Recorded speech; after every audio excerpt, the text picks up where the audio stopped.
없이 건강하다고 하네. 근데 요즘은 난임 부부들이 너무 많다고 의사 선생님이 마음 편하게 갖고 좀 더 기다려보라고 하시더라고. 우리 너무 서두르지 말자. 아직 결혼한 지 2년밖에 안 됐잖아. 응?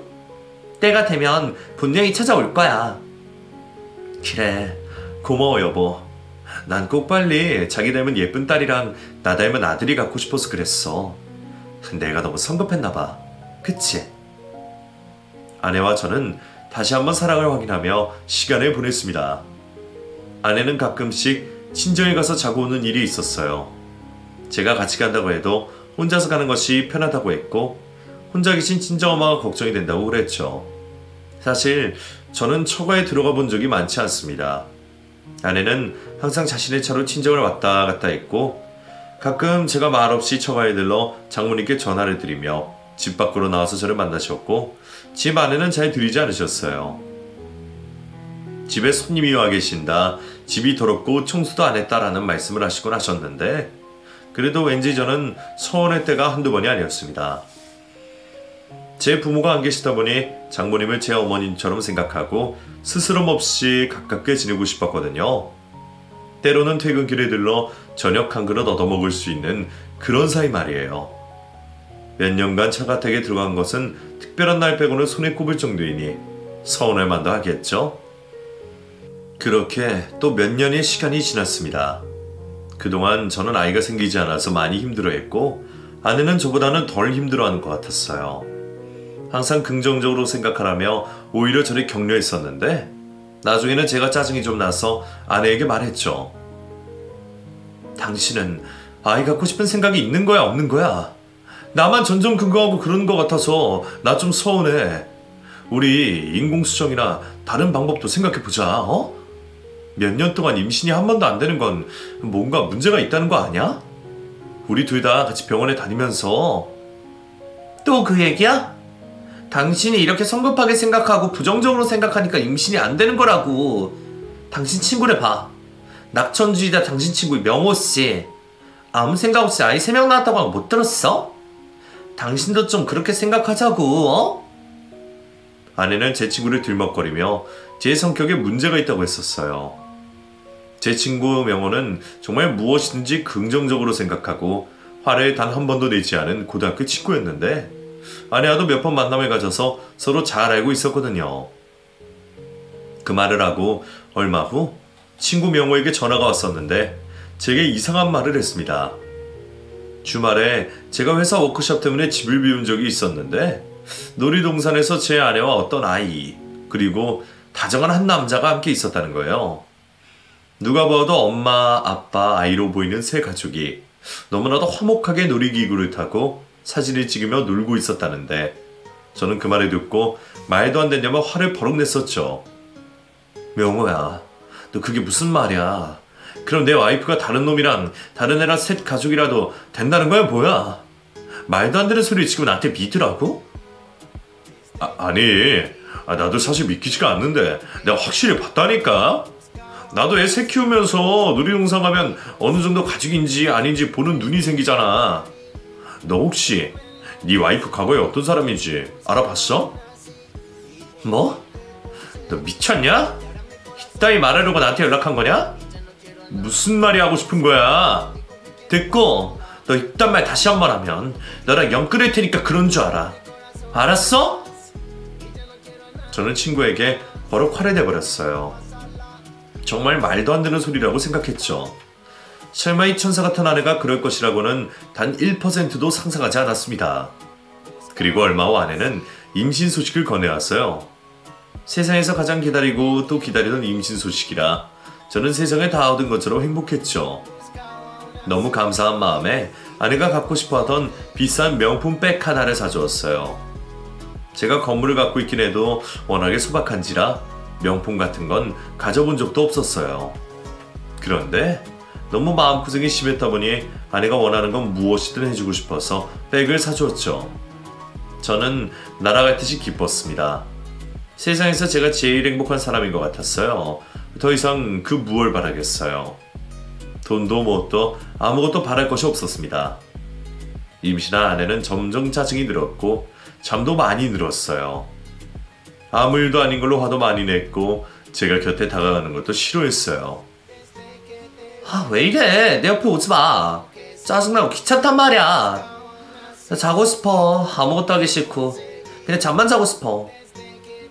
아, 알았어. 미안해. 정말 미안해. 그럼 뭐 먹고 싶은 거 없어?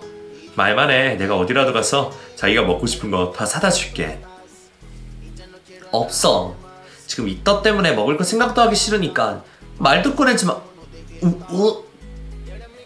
아내의 입덧이 심했기에 저는 최대한 배려를 해주면서 아내의 기분에 맞춰주었어요.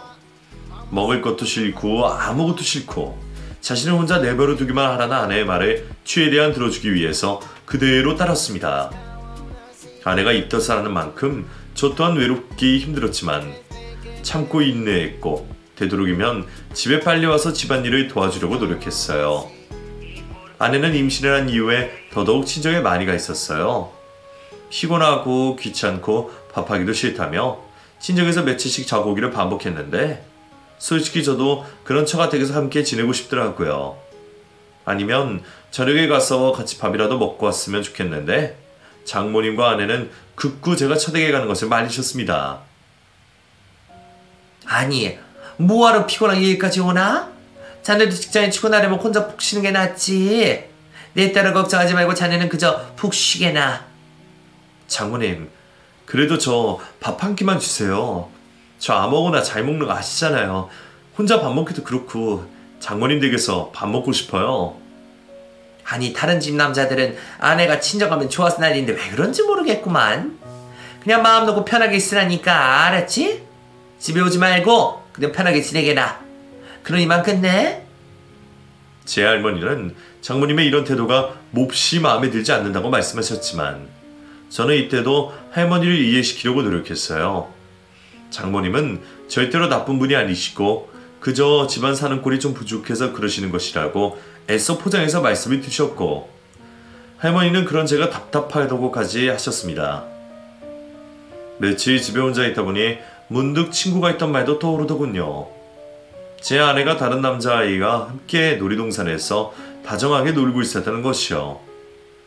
애써 잊으려고 했지만 계속해서 머릿속에 맴도는 그 말을 한 번에 잊기는 좀 힘들었어요.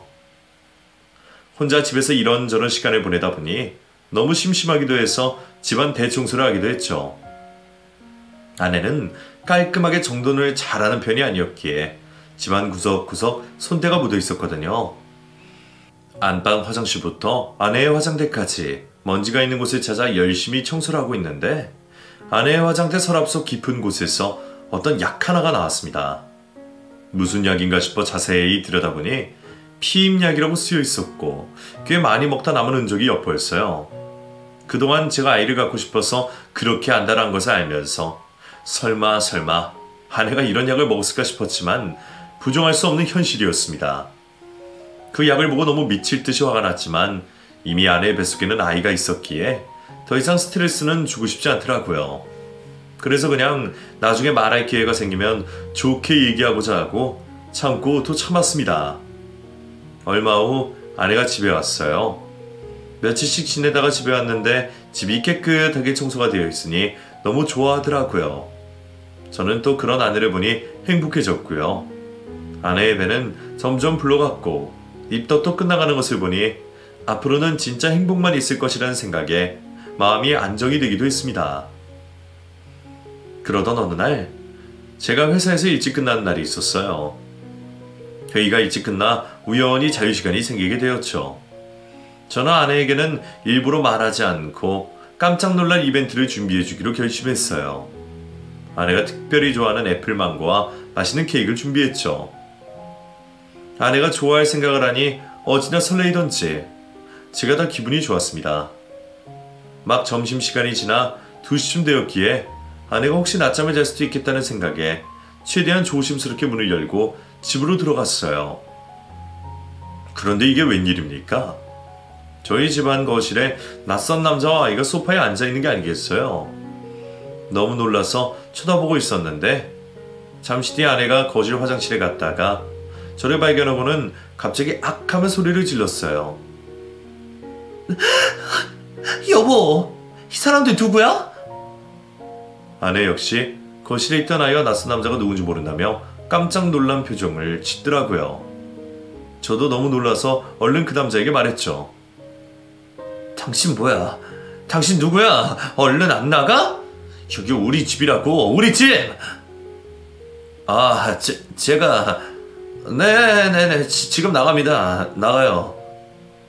낯선 남자는 앉아있던 아이를 억지로 일으키는데 아이는 놀란 표정으로 제 아내에게 엄마라고 불렀어요. 엄마, 왜 그래, 엄마? 아니, 넌 뭐야? 엄마라니, 그게 무슨 말도 안 되는 소리야. 당신들 미쳤어? 당장 경찰 부를 거야? 아내는 핸드폰을 집어들어 경찰에 신고를 막 하고 있었는데 갑자기 그 남자가 아내의 핸드폰을 확 뺏으려고 하더군요. 저는 순간 너무 놀라서 그 남자에게 다가갔고 당장의 얼굴을 주먹으로 가격해버렸습니다. 그러자 옆에 있던 아이는 아빠 하며 소리쳤고 집안은 순식간에 난장판이 되고 말았어요. 그리고 저는 바로 경찰을 불렀습니다. 어찌된 영문인지 직접 경찰을 통해서 정확하게 판단하고 싶었거든요. 제가 경찰을 부르자 아내는 갑자기 돌변해서는 그냥 보내주자고 얘기를 하더라고요. 저기 여보, 그냥 보내주자. 뭔가 착각한 것 같은데, 어? 그냥 가라고 해, 얼른. 무슨 소리야 그게. 내가 일찍 안 왔으면 당신 혼자 큰일 날 뻔했는데. 아니 이 음식 때문에 다 뭐야? 이 사람들 언제 들어온 거지? 뭐가 어떻게 된 거야 도대체? 일단 경찰 올 때까지 아무데도 못 가게 해. 아니 여보, 그게 말이야. 아내는 무언가 앞뒤가 맞지 않는 행동을 하고 있었어요. 아까 이 아이가 제 아내에게 엄마라고 부른 것부터 시작해서 거실에 널브러져 있는 음식들까지 저도 뭔가 이상한 것이 한두 개가 아니었지만 아내가 고함을 지르면서 모르는 사람이라고 하니 저도 정확한 내막을 알아야 했습니다. 결국 잠시 후 경찰이 도착했는데 낯선 그 남자는 경찰에게 말도 안 되는 소리를 하더군요. 이 여자 내 여자예요. 내 부인이고 이 아이는 우리 아이입니다. 네? 이게 무슨 소리예요? 주거 침입하신 걸로 신고하신 거 아니에요? 저 여자한테 물어보세요. 의심스러우면 이 아이의 친자검사도 진행해 보시고요. 낮에 때때로 이곳에 와서 같이 밥 먹고 그랬습니다. 이 아이는 지금 현재 외할머니가 키우고 계시고요. 낯선 남자의 말은 그야말로 너무나 충격적이라서 뭐라고 말을 할 수가 없었습니다. 잠시 뒤 정신을 차리고 아내에게를 쳐다보니 아내는 그 상황을 피하려고 밖으로 나가려고 하고 있더군요. 도무지 이해가 되지 않는 상황에서 아내에게 물었어요. 여보, 이게 지금 다 무슨 말이야, 어? 뭐라 말 좀 해봐. 아니, 도대체 이게 다 무슨 소리냐고. 당신이 왜 저야 엄마고 저 남자 부인이야. 이게 다 무슨 말이야? 아니, 그게 말이야, 여보. 그게 일단 몰라. 나도 몰라. 저는 정말 미쳤나봐. 아내는 소리를 빽 지르고는 집 밖으로 나가버리고 말았습니다. 어리둥절한 가운데 경찰분께 죄송하다는 사과를 드리고 돌아가시라고 했고 저는 그 남자를 통해서 아내의 지난 일을 모조리 듣게 되었어요. 이렇게 될 줄은 상상도 못했네요. 죄송합니다. 어찌됐건 제가... 아니, 죄송이고 뭐고 일단 솔직하게 말씀해주세요. 무슨 일이 있던 건지 도대체 이게 무슨 상황인지 말이에요. 남김없이 말씀해주셔야 제가 이해가 될 것 같아요. 당신 건물주라고 꼭 잡아야 우리가 잘 살 수 있다면서 이 아이가 어저럴 때 제가 말하더군요. 저는 부모도 없는 고아에다가 특별한 기술도 없어서 돈벌이도 시원치 않았거든요. 그래도 이 여자랑 내 자식은 먹여 살릴 자신이 있었는데 당신은 꼬셔야 한다면서 결국 이렇게 여기까지 왔네요. 이 아이는 이 여자 엄마가 키우고 있고 가끔 제가 혼자 사는 집에 데리고 오기도 합니다. 그럼 그래서 장모님 댁에 저를 들어오지 못하게 했던 것이군요. 맞아요. 그랬었어요. 그쪽이 온다고 하면 불이 나게 아이 집이랑 다 숨겨서 저한테 보냈으니까요. 저는 바보 멍충이같이 그렇게 살면서 이 여자가 주는 돈으로 생활했고 자동차도 사고 그러고 살았네요. 미안합니다. 지금 보니 저 여자는 우리 둘 다 갖고 논 것 같네요. 친정에 떠났어야 했는데. 낯선 남자의 입에서 나오는 이야기를 들은 상상을 초월하는 말들 뿐이었어요. 예전에 제 친구가 놀이동산에서 보았던 것이 진짜였나 봅니다. 그럼 그동안 피임약을 먹고 저를 속였던 것도 사실이고 장모님 댁에 저를 못 들어가게 한 것도 이런 숨기고 싶은 일이 있기 때문이라는 것도 알게 되었어요. 그 모든 것이 퍼즐 조각처럼 짜맞춰지는 순간 제 머릿속은 온통 하얘져 버렸습니다. 아니, 하얘진 것 이상으로 정신병에 걸릴 것 같더라고요. 그 순간 얼른 제 통장부터 확인해 봐야 했어요. 그동안 아내만을 철석같이 믿고 건물과 관련된 모든 거래를 아내가 직접 했으며 저는 제대로 확인도 하지 않았거든요. 얼른 은행으로 달려가 그간의 거래 내역들을 확인해 보았는데 정말 가관도 아니었습니다. 아내의 엄마인 장모의 통장으로 낯선 남자의 이름으로 엄청나게 돈을 빼돌리고 있더라고요. 기가 막히고 황당해서 말도 안 나올 정도였죠. 얼른 그 통장에 대한 거래 중지 요청을 하고 저는 그 길로 장모님 댁으로 전진했습니다. 열어주지 않는 장모님 집 현관문을 발로 차면서 마구 흔들어댔어요. 아무리 흔들어도 문이 열리지 않았는데 옆집에 사시는 아주머니가 문을 열고 나오시더군요. 왜 이렇게 시끄럽게 그래요? 누구 찾으시는 거예요? 죄송합니다. 여기 사시는 분이 제 장모님이신데 연락이 안 돼서요. 혹시 잘 아세요? 잘 알다 받아요. 애기 혼자 키우시느라 고생하셔서 제가 간식도 갖다 드리고 애도 봐주고 그랬어요. 이 집 딸내미 애인 것 같은데 도통 말 안 해서. 확실해요? 이 집에 애랑 같이 사는 거 확실한 거예요? 그럼요. 제가 애를 많이 봐줬다니까요. 누구 온다고 하면서 몇 시간만 봐달라고 하고 어쩔 때는 명절에도 봐주고 그랬어요. 나도 남편 없이 혼자 사니까 명절에 왜 이렇게 혼자 있었거든요. 아니 근데 사위라는 사람이 그런 것도 몰랐어요? 사위 맞아요? 저는 모든 것이 확실해 짐을 느꼈습니다.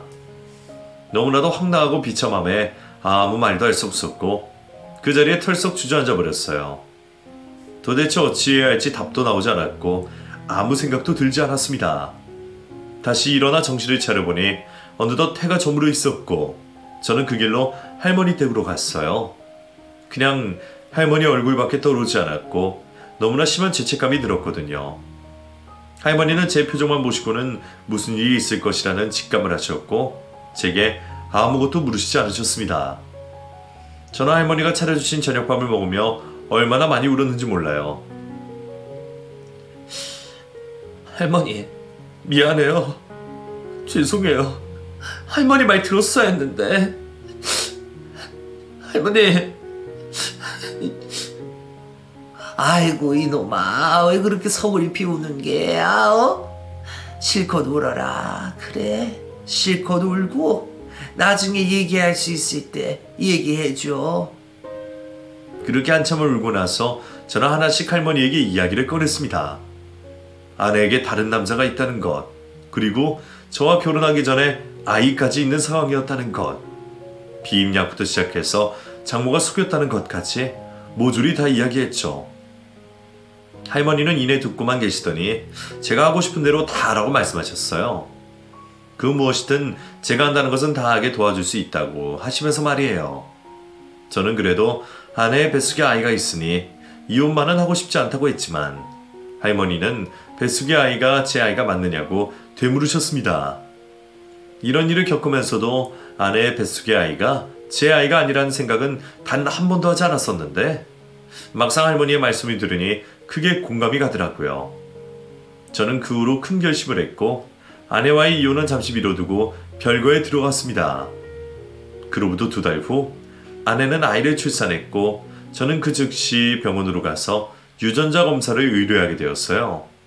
결과는 할머니가 예상한 대로 저와 친자관계가 불일치한다고 나왔더군요. 이게 정말 있을 수나 있는 일인지 모르겠어요. 너무 황당하고 기가 막혀서 할 말도 없었죠. 그 순간부터 아내가 사람처럼 보이지도 않았고 처음 만나 제게 접근했던 그때의 모습도 모두 다 거짓이라고 느껴졌습니다. 병원에 있는 아내에게 이혼 소장을 보내니 아내는 화를 버럭 내며 제게 인간 쓰레기라고 말을 하더군요. 애 아빠면 책임을 져야지. 이혼? 야, 너 건물 좀 있다고 사람 우습게 보냐? 그럼 네 아들한테 재산 떼어줘. 그럼 내가 이혼해 줄게. 아내는 제가 유전자 검사를 의뢰한 것을 전혀 모르고 있었습니다. 저는 아내에게 말했어요. 내 아들, 아빠, 더 이상 사람이기를 포기하지 말아라. 이미 유전자 검사 다 끝냈고 내 자식 아닌 거 다 알아. 그동안 당신이 빼돌린 돈들 내가 그것까지 다 달라고는 하지 않을 테니까 이제라도 우리 끝내자. 당신도 당신 아이 키우면서 잘 살면 되잖아. 처음부터 작정하고 내 돈, 내 건물만 보고 접근한 당신이란 사람, 지금 같이 얘기하는 것만으로도 정말 역겹고 힘들다.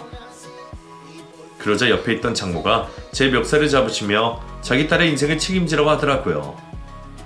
제가 다 망쳐놨다나 뭐라나 말도 안 되는 말을 하시면서 막무가내로 소리를 질렀습니다. 저는 그 손을 뿌리친 채 병원 밖으로 나왔어요.